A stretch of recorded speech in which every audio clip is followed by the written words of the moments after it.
जय माता दी। ओम नमः शिवाय। प्रिय भक्तगणों, आज चैत्र माह शुक्ल पक्ष की चतुर्थी तिथि है और आज नवरात्रि के चौथे दिन सौर मंडल की अधिष्ठात्री देवी माता कुष्मांडा की पूजा की जाती है। नवरात्रि के चौथे दिन इन देवी की पूजा आराधना एवं कथा का श्रवण करने से भक्तों के रोग और शोक का नाश होता है तथा उन्हें लंबी आयु, यश, बल और आरोग्य प्राप्त होता है। ये देवी थोड़े सेवा और भक्ति से ही भक्तों पर प्रसन्न हो जाती हैं। अपनी मंद हल्की हंसी के साथ अंड यानी ब्रह्मांड को उत्पन्न करने के कारण इस देवी को कुष्मांडा नाम से अभिहित किया गया है।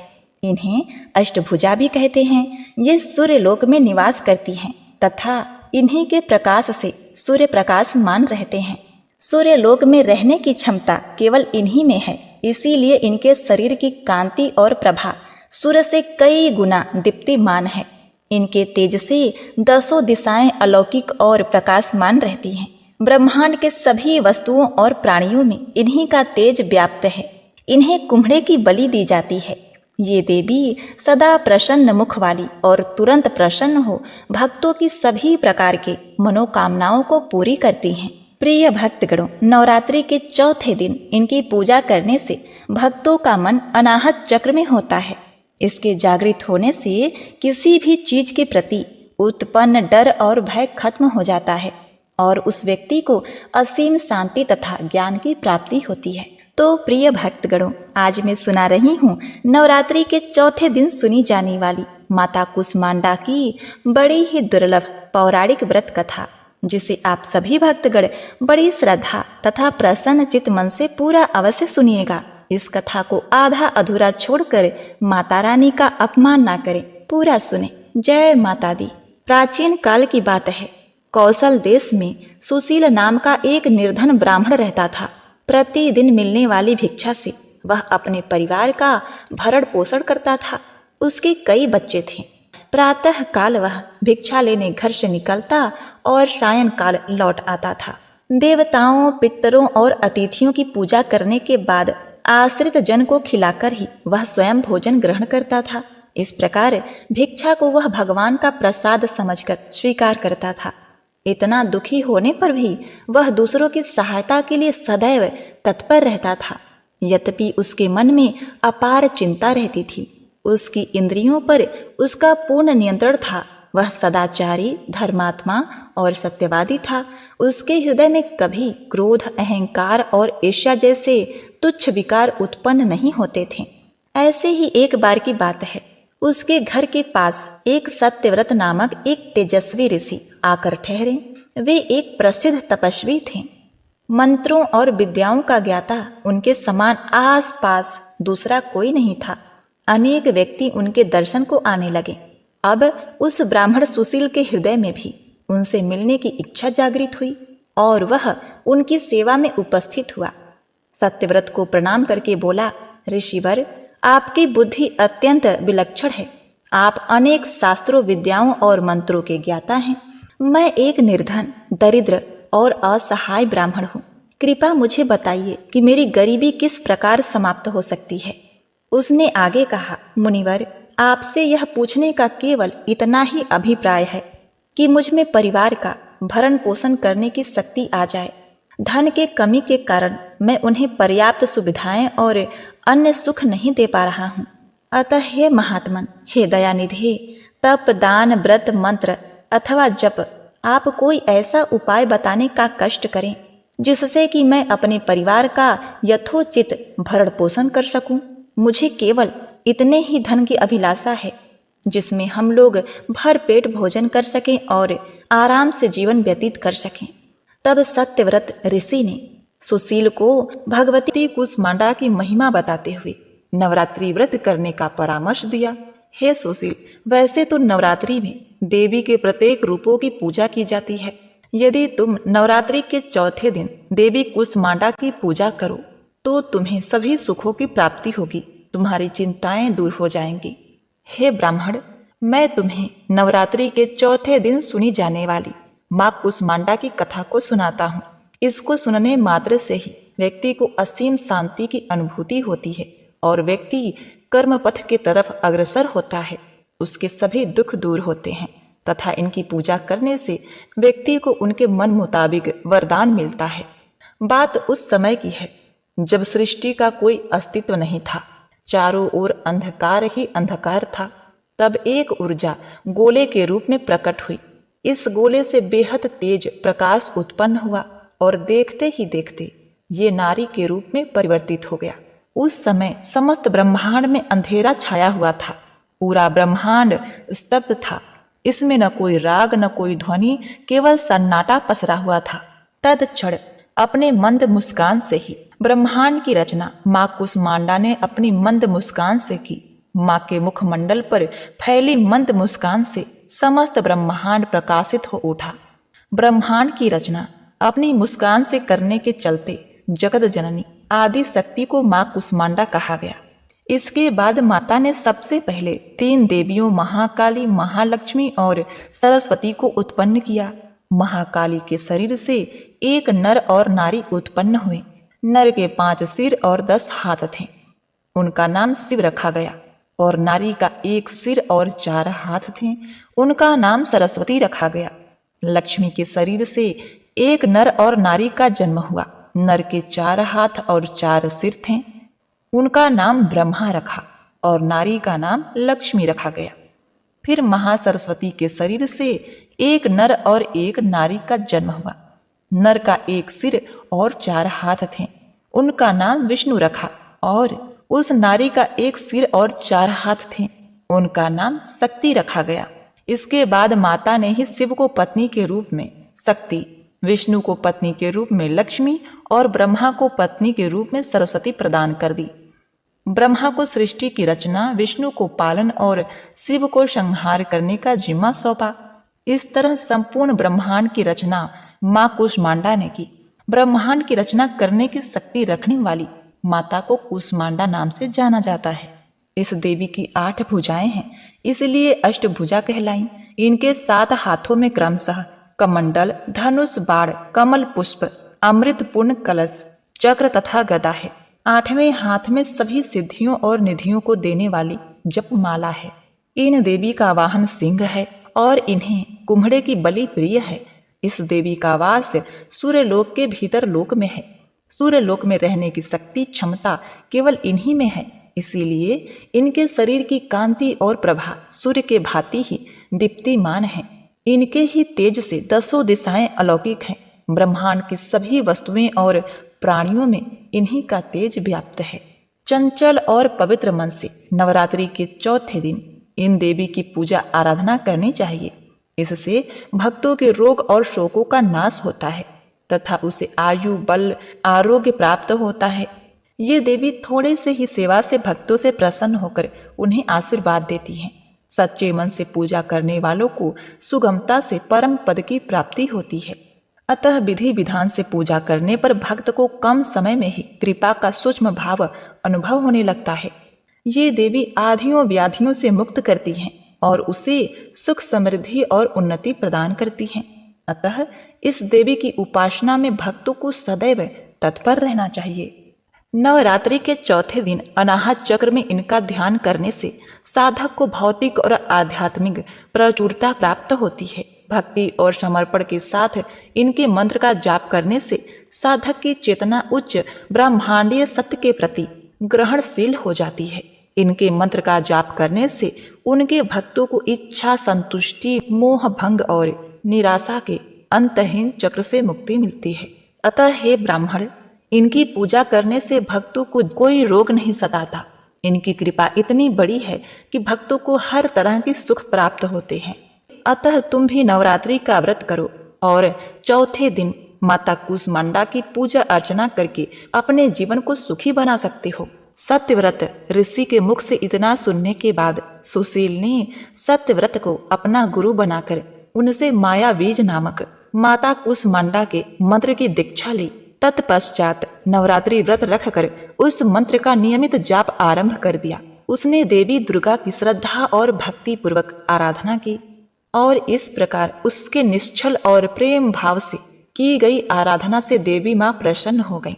सुशील की भक्ति से प्रसन्न होकर देवी माँ ने उसे नवरात्रि के अंतिम दिन साक्षात उसके समक्ष प्रकट हो गई और सुशील को उसका अभिष्ट वर प्रदान करते हुए उसे संसार का समस्त वैभव, ऐश्वर्य और मोक्ष प्रदान किया। इस प्रकार भगवती दुर्गा माता कुष्मांडा ने प्रसन्न होकर अपने भक्त सुशील के सभी कष्टों को दूर कर दिया और उसे अतुल धन संपदा, मान सम्मान और समृद्धि प्रदान की। तो बोलिए अम्बे मात की जय। जय माता दी। प्रिय भक्तगणों, आइए अब सुनते हैं सुख समृद्धि और वैभव देने वाली माता कुष्मांडा की दूसरी कथा। इस कथा को सुने बिना यह व्रत कथा अधूरी मानी जाती है। इसे सुनकर कथा को पूर्ण करिए और माता का आशीर्वाद प्राप्त करें। बहुत ही पुराने समय की बात है। एक गरीब बूढ़ी माँ दुर्गा के मंदिर के आगे भिक्षा के लिए सुबह से बैठी रहती थी। लेकिन एक दिन उन्हें उस मंदिर के बाहर कुछ नहीं मिला और उस दिन उन्हें पानी पीकर ही अपनी भूख मिटानी पड़ी। तब उसने सोचा कि चलो कोई बात नहीं, शायद कल कुछ मिल जाए। तो अगले दिन भी वो दुर्गा माँ के मंदिर के आगे भिक्षा लेने के लिए बैठ गई। तब उस बूढ़ी गरीब को यह देखकर बड़ी खुशी हुई कि मंदिर में उस दिन बहुत ज्यादा भीड़ थी। उस दिन नवरात्रि का चौथा दिन था। उन्होंने सोचा शायद कोई त्योहार होगा, क्योंकि वो मंदिर दुर्गा माता का बहुत ही प्राचीन मंदिर था। बूढ़ी माँ को पता ही नहीं था कि नवरात्रि चल रहा है। अब क्या था, वहां से कितने लोग आए, कितने लोग चले गए, लेकिन उस बूढ़ी गरीब को किसी ने भी कुछ नहीं भक्तगणों, दिया। इस जबकि कथा को उस पूर्ण मंदिर के करने के पुजारी लिए को आगे सभी आप लोग सुनेंगे। आटा, चावल, पैसा सब कुछ दे रहे थे।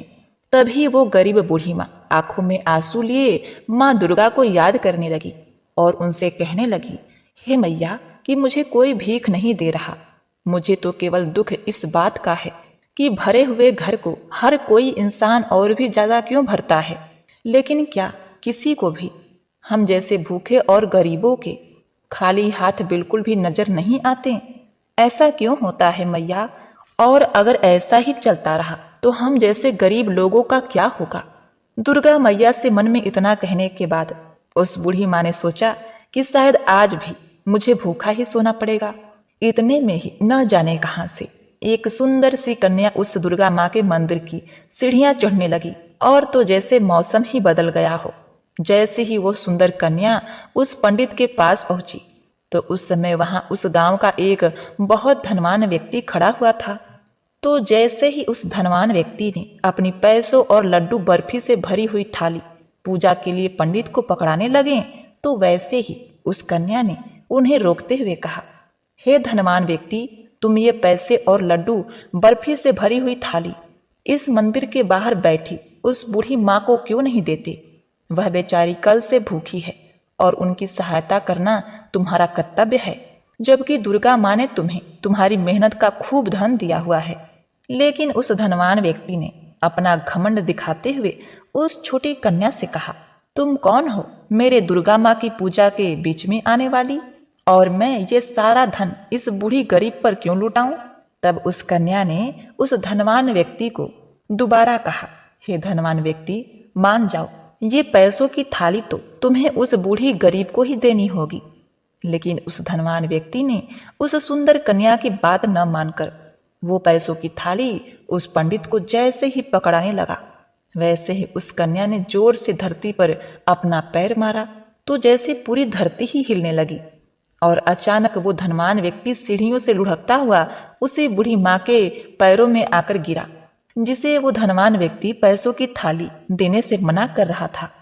तभी वो धनवान आदमी खड़ा होकर ये सोचने लगा कि ये कैसा चमत्कार था, मैं ऊपर से नीचे कैसे गिरा? और जब उसने ऊपर की तरफ देखा तो मंदिर के पास भी कोई नहीं था और वो कन्या भी वहां नहीं थी। तो उसने उस मंदिर के पंडित से पूछा, पंडित जी, अभी अभी यहाँ एक सुंदर सी कन्या खड़ी थी, वो मुझे मंदिर में प्रसाद न चढ़ाकर उस गरीब बूढ़ी को देने के लिए कह रही थी। तो उस पंडित ने बहुत ही अचंभित होते हुए उस धनवान आदमी से कहा कि नहीं नहीं, यहाँ तो कोई भी कन्या नहीं आई, और तो और मैंने तो आपको भी यहाँ अभी अभी देखा है। इतना सुनते ही उस धनवान व्यक्ति की आंखों में दुख भरे आंसू आ जाते हैं और वो सब समझ जाता है कि वो कन्या कोई और नहीं बल्कि मेरी दुर्गा माँ थी, मगर मैं उन्हें क्यों नहीं पहचान पाया। और उसका कहा भी मैंने क्यों नहीं माना। तभी वो धनवान व्यक्ति दुर्गा माँ की मूर्ति के आगे रोता हुआ हाथ जोड़कर ये कह रहा था, मुझे माफ कर दो मैया, मैं आपका इशारा समझ नहीं पाया, लेकिन अब मैं आपके दर्शन से धन्य हो गया। ये सब धन दौलत तो आपके ही वजह से है, और अब से इस धन दौलत को गरीबों की सहायता के लिए खर्च करूंगा। तभी उसी समय वो धनवान आदमी उस बूढ़ी गरीब के पास जाता है और उसे कुछ पैसे और कुछ खाने के लिए देता है। तो बूढ़ी गरीब उसे खूब आशीर्वाद देती है और कहती है, तुम हमेशा धनवान रहो और माता रानी तुम्हारी और तुम्हारे परिवार की हमेशा रक्षा करे। ऐसे आशीर्वाद से उस धनवान आदमी को बहुत खुशी मिली, और तभी से उस धनवान आदमी को कोई भी गरीब मिलता था तो उसकी मदद जरूर करता था। इस कथा के माध्यम से माता रानी का यही संदेश होता है, किसी गरीब भूखे की सहायता अवश्य करनी चाहिए। अन्नदान महादान, अन्नदान करने से व्यक्ति को यह लोक और परलोक दोनों का सुख प्राप्त होता है और नवरात्रि व्रत संपूर्ण होता है। तो प्रिय भक्तगणों, आइए अब श्रवण करते हैं दुर्गा सप्तशती का दूसरा अध्याय। इसे सुनने के बाद भक्तों की सभी प्रकार की मनोकामनाएं पूरी होती हैं। इसे आधे पर त्याग नहीं करना चाहिए, इससे माता का अपमान होता है। साथ ही आपको अंत में आरती भी सुनाई जाएगी। महर्षि मेधा बोले, प्राचीन काल में देवताओं और असुरों में 100 वर्षों तक घोर युद्ध हुआ था और देवराज इंद्र देवताओं के नायक थे। इस युद्ध में देवताओं की सेना परास्त हो गई थी और इस प्रकार संपूर्ण देवताओं को जीत महिषासुर इंद्र बन बैठा था। युद्ध के पश्चात हारे हुए देवता प्रजापति श्री ब्रह्मा को साथ लेकर उस स्थान पर पहुंचे जहां पर कि भगवान शंकर विराजमान थे। देवताओं ने अपनी हार का सारा वृत्तांत भगवान विष्णु और शंकर जी से कह सुनाया। वह कहने लगे, हे प्रभु, महिषासुर सूर्य, चंद्रमा, इंद्र, अग्नि, वायु, यम, वरुण तथा अन्य देवताओं के सब अधिकार छीनकर सबका अधिष्ठाता बन बैठा है। उसने समस्त देवताओं को स्वर्ग से निकाल दिया है। वह मनुष्यों की तरह पृथ्वी पर विचर रहे हैं। दैत्यों की सारी करतूत हमने आपको सुना दी और आपकी शरण में इसलिए आए हैं कि आप उनके वध का कोई उपाय सोचें। देवताओं की बातें सुनकर भगवान विष्णु और शंकर जी को दैत्यों पर बड़ा गुस्सा आया। उनकी भौहें तन गईं, आंखें लाल हो गईं। गुस्से में भरे हुए भगवान विष्णु के मुख से बड़ा भारी तेज निकला और उसी प्रकार का तेज भगवान शंकर, ब्रह्मा और इंद्र आदि दूसरे देवताओं के मुख से प्रकट हुआ। फिर वह सारा तेज एक में मिल गया। तेज का पुंज वह ऐसे दिखता था जैसे कि ज्वालामान पर्वत हो। देवताओं ने देखा कि उस पर्वत की ज्वाला चारों ओर फैली हुई थी और देवताओं के शरीर से प्रकट हुए तेज की किसी अन्य तेज से तुलना नहीं हो सकती थी। एक स्थान पर इकट्ठा होने पर वह तेज एक देवी के रूप में परिवर्तित हो गया और अपने प्रकाश से तीनों लोकों में व्याप्त जान पड़ा। वह भगवान शंकर का तेज था। उससे देवी का मुख प्रकट हुआ। यमराज के तेज से उनके शरीर के बाल बने। भगवान विष्णु के तेज से उनकी भुजाएं बनी। चंद्रमा के तेज से दोनों स्तन और इंद्र के तेज से जंघा तथा पिंडली बनी और पृथ्वी के तेज से नितंब भाग बना। ब्रह्मा के तेज से दोनों चरण और सूर्य के तेज से उनकी उंगलियां पैदा हुईं। वसुओं के तेज से हाथों की उंगलियां एवं कुबेर के तेज से नासिका बनी। प्रजापति के तेज से उनके दांत और अग्नि के तेज से उनके नेत्र बने। संध्या के तेज से उनकी भौहें और वायु के तेज से उनके कान प्रकट हुए। इस प्रकार उस देवी का प्रादुर्भाव हुआ था। महिषासुर से पराजित देवता उस देवी को देखकर अत्यंत प्रसन्न हुए। भगवान शंकर ने अपने त्रिशूल में से एक त्रिशूल निकालकर उस देवी को दे दिया और भगवान विष्णु ने अपने चक्र में से एक चक्र निकालकर उस देवी को दिया। वरुण ने अपने चक्र में से एक चक्र निकालकर उस देवी को दिया। वरुण ने देवी को शंख भेंट किया। अग्नि ने इसे शक्ति दी। वायु ने उन्हें धनुष और बाण दिए। सहस्त्र नेत्रों वाले श्री देवराज इंद्र ने उन्हें अपने वज्र से उत्पन्न करके वज्र दिया और ऐरावत हाथी का एक घंटा उठाकर देवी को भेंट दिया। यमराज ने उन्हें काल दंड में से एक दंड दिया। वरुण ने उन्हें पास दिया। प्रजापति ने उस देवी को स्फटिक की माला दी और ब्रह्मा जी ने उन्हें कमंडलू दिया। सूर्य ने देवी के समस्त रूम में अपनी किरणों का तेज भर दिया। काल ने उसे चमकती हुई ढाल और तलवार दी और उज्जवल हार और दिव्य वस्त्र उन्हें भेंट दी, और उनके साथ ही उसने दिव्य चूड़ामणि दी, 2 कुंडल कंकड़, उज्जवल अर्धचंद्र, बाहों के लिए बाजूबंद, चरणों के लिए नूपुर, गले के लिए सुंदर हसली और अंगुलियों के लिए रत्नों से बनी अंगूठियां उन्हें दी। विश्वकर्मा ने उनको परसा दिया और उनके साथ ही कई प्रकार के अस्त्र और अभेद कवच दिए, और इसके अतिरिक्त उसने कभी न कुम्हलाने वाले सुंदर कमलों की मालाएं भेंट दी। समुद्र ने सुंदर कमल का फूल भेंट दिया। हिमालय ने सवारी के लिए सिंह और तरह तरह के रत्न देवी को भेंट दिए। यमराज कुबेर ने मधु से भरा हुआ पात्र और शेष नाग ने उन्हें बहुमूल्य मणियों से विभूषित नागहार भेंट दिया। इस तरह दूसरे देवताओं ने भी उन्हें आभूषण और अस्त्र देकर उनका सम्मान किया। इसके पश्चात देवी ने उच्च स्वर से गर्जना की। उनके इस भयंकर नाद से आकाश गूंज उठा। देवी का वह उच्च स्वर से किया हुआ सिंहनाद समा न सका। आकाश उसके सामने छोटा प्रतीत होने लगा। सबसे बड़े जोर की प्रतिध्वनि हुई, जिससे समस्त विश्व में हलचल मच गई। समुद्र कांप उठे, पृथ्वी डोलने लगी और सबके सब पर्वत हिलने लगे। देवताओं ने उस समय प्रसन्न हो सिंहवाहिनी जगतमयी देवी से कहा, देवी तुम्हारी जय हो। इसके साथ महर्षियों ने भक्ति भाव से विनम्र होकर उनकी स्तुति की। संपूर्ण त्रिलोकी को शोक मग्न देखकर दैत्यगण उनकी सेनाओं को साथ लेकर और हथियार आदि सजाकर उठ खड़े हुए। महिषासुर के क्रोध की कोई सीमा न थी। उसने क्रोध में भरकर कहा, यह सब क्या उत्पात है। फिर वह अपनी सेना के साथ उस ओर दौड़ा जिस ओर से भयंकर नाद का शब्द सुनाई दिया था, और आगे पहुंचकर उसने देवी को देखा, जो कि अपनी प्रभा से तीनों लोकों को प्रकाशित कर रही थी। उनके चरणों के भार से पृथ्वी दबी जा रही थी। माथे के मुकुट से आकाश में एक रेखा सी बन गई थी, और उनके धनुष की टंकार से सब लोग क्षुब्ध हो रहे थे। देवी अपने सहस्त्रों भुजाओं को संपूर्ण दिशाओं में फैलाकर खड़ी थी। इसके पश्चात उनका दैत्यों के साथ युद्ध छिड़ गया, और कई प्रकार के अस्त्र शस्त्रों से सबके सब दिशाएं उद्धासित होने लगी। महिषासुर की सेना का सेनापति चीरछूर नामक एक महान असुर था। वह आगे बढ़कर देवी के साथ युद्ध करने लगा और दूसरे दैत्यों की चतुरंगी सेना साथ लेकर चामर भी लड़ने लगा, और 8000 महारथियों को साथ लेकर उदग्र नामक महादैत्य आकर युद्ध करने लगा। और महाहनु नामक असुर 1 करोड़ रथियों को लेकर, असिलोमा नामक असुर 5 करोड़ सैनिकों को साथ लेकर युद्ध करने लगा। वास्कल नामक असुर 60,000 असुरों के साथ युद्ध में आ डटा। बिडाल नामक असुर 1 करोड़ हाथियों सहित लड़ने को तैयार था।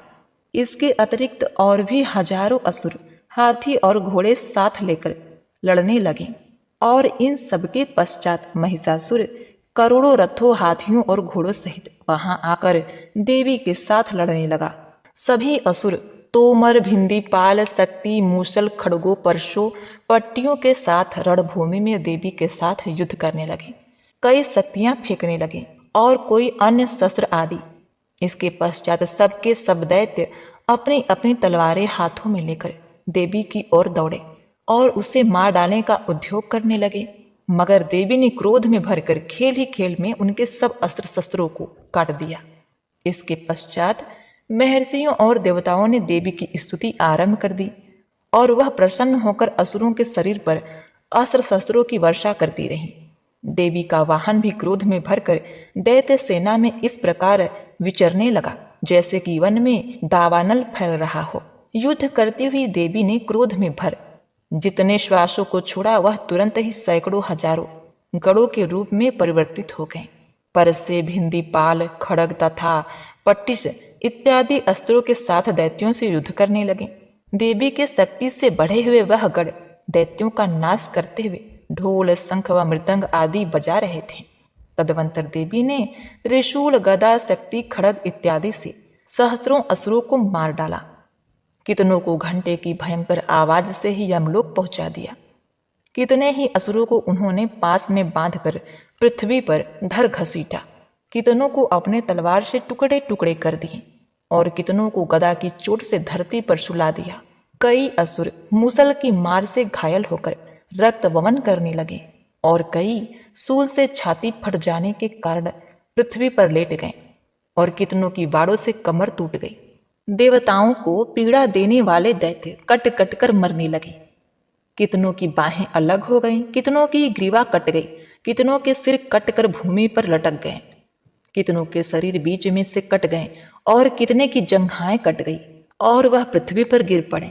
कितने ही सिरों और पैरों के कटने पर भी भूमि पर से उठ खड़े हुए और शस्त्र हाथ में लेकर देवी से लड़ने लगे। और कई दैत्यगण भूमि में बाजों की ध्वनि के साथ नाच रहे थे। कई असुर जिनके सिर कट चुके थे बिना सिर के धड़ से ही हाथ में अस्त्र लिए हुए लड़ रहे थे। दैत्य रह रह कर ठहरो ठहरो कहते हुए देवी को युद्ध के लिए ललकार रहे थे। जहां पर यह घोर संग्राम हुआ था वहां की भूमि रथ, हाथी, घोड़े और असुरों की लाशों से भर गई थी और असुर सेना के बीच में रक्तपात होने के कारण रुधिर की नदियां बह रही थी। और इस प्रकार देवी ने असुरों की विशाल सेना को क्षण भर में इस तरह नष्ट कर डाला जैसे सूखे लकड़ी के बड़े समूह को अग्नि नष्ट कर डालती है। और देवी का सिंह भी गर्दन के बालों को हिलाता हुआ बड़ा शब्द करता हुआ असुरों के शरीर से मानो उनके प्राणों को ढूंढ रहा था। वहां देवी के गणों ने जब दैत्यों के साथ युद्ध किया तो देवताओं ने प्रसन्न होकर आकाश में उन पर पुष्प वर्षा की। दुर्गा सप्तशती का दूसरा अध्याय समाप्त इति। बोलिए अम्बे मात की जय।